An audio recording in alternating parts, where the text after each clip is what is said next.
Welcome to an expulsion problem, policy versus personal feelings, a case study by Josh Jackson. The facts. Students are reported to the office for suspicious activity.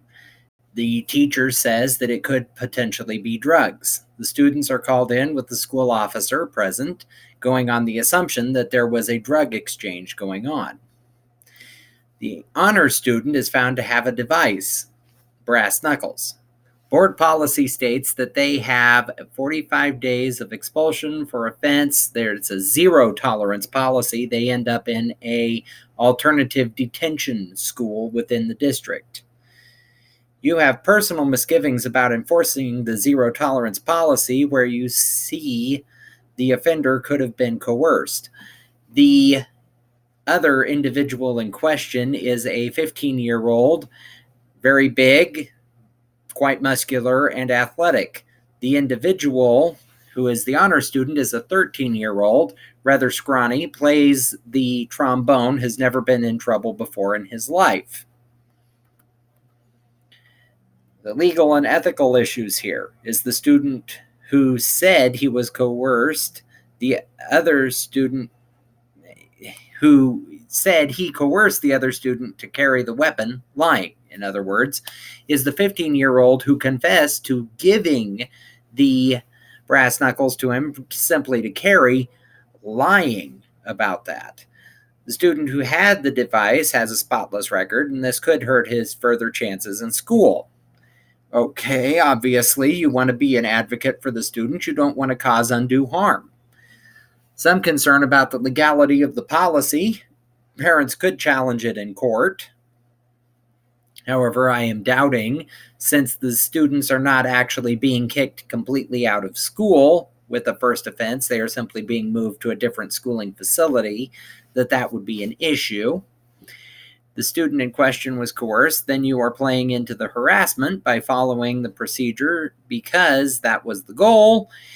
If, in fact, the 15-year-old had intended for the other student to get caught and get in trouble, however, then why would he be confessing at this point?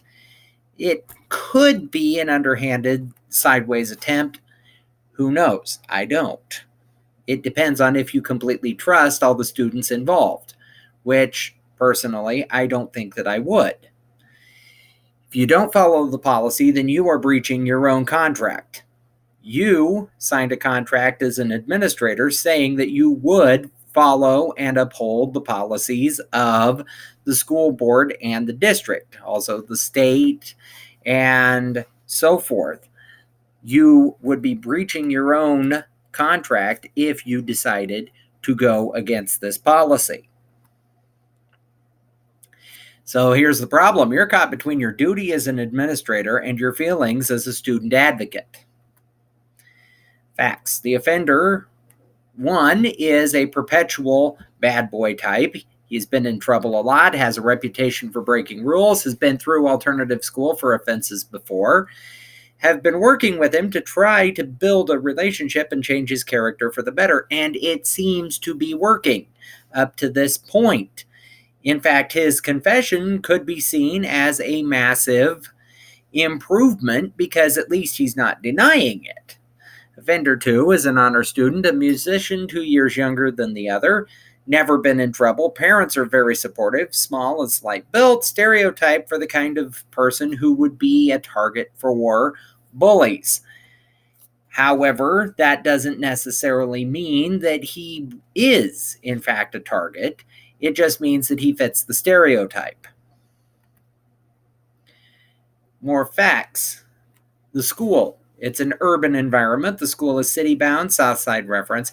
A student population of 900 students in the building.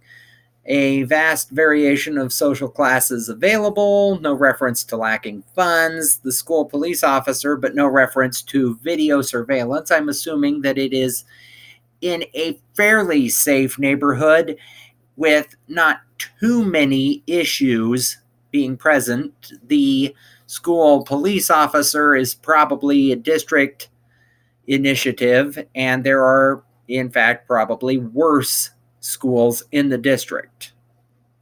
Hence, the reason you don't have video surveillance talked about. We aren't dealing with any particular program or curriculum, but rather with the job of providing a safe environment for all students to learn. The question is on a policy about this being too harsh for the given circumstances. Is it ethical, therefore, to be enforcing the policy?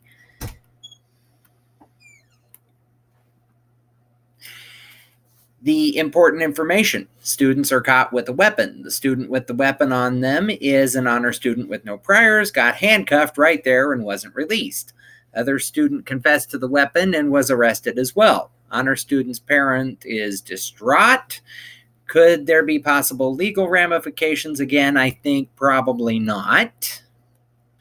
So your options: you could refuse to take action. Lack of information, you will get a formal reprimand on record for not filling out the paperwork. Or you could take the stance that the policy is wrong and refuse to send the paperwork for expulsion to the alternative school. You will feel justified. The school will hold you in breach of contract. If other evidence surfaces that he wasn't innocent as you think, you will lose integrity, and you will lose the legal shield if district is sued. Or you could send through the paperwork with a note of dissension with stated reasons. Get together with parents to challenge the policy. Evaluation. The policy exists for a reason, and you have obviously not faced this kind of issue with its enforcement before, or you would have approached the situation differently. The staff are in agreement with the policy, or there would have been additional discussions about it before this point. The school officer would have been less likely to be called. The individual cannot trump the rights of the collective to be reasonably safe. So the decision, a wonderful quote from the Netflix series The Crown. The Crown must win, must always win. The job of administrator has two functions here: advocate and enforcer. The policy must be followed. It must be enforced. Advocating for the student means further examination of the situation, and policy is required. In the present, though, you must enforce the policy and then examine the situation and the policy after enforcement is taken.